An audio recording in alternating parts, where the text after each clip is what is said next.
अन्तिम बिन्दुमा परिवार बाहेक कसैले पनि साथ दिँदैन। हर दुःख कष्ट विघ्न बाधा अर्चनाहरूमा चाहिने परिवार। तपाईले एडभाइजर फ्यामिली हो भन्नुभयो नि, एक्ज्याक्टली सही कुरा हो क्या। परिवार नै हो चाहिने। दाजुसँग खूब झगडा पर्यो भने पनि, जब बोलचालै बन्द भयो भने, तपाईलाई कसैले अपहेलना गर्दैछ, तपाईको बारेमा नराम्रो गर्दैछ भने तपाईको छिमेकी आएर तपाईको दूरै छोड्दैन। त्यो बेला तपाईको दाइ आउँछ क्या, मेरो भाइ हो भनेर। तपाईलाई कसैले नराम्रो अवाच्य शब्द बोल्यो, तपाईको बारेमा नराम्रो अपवाह फैलाइदियो, अरू समाजलाई दुख्दैन क्या, पहिला तपाईको आमालाई दुख्छ, तपाईको बाबालाई दुख्छ।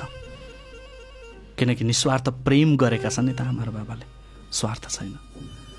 त्यसैले यो संसारमा सबभन्दा पहिला दुख्ने आमा र बाबालाई अर्थात् परिवारलाई हो। खुसी पनि तिनी नै हुन्छ।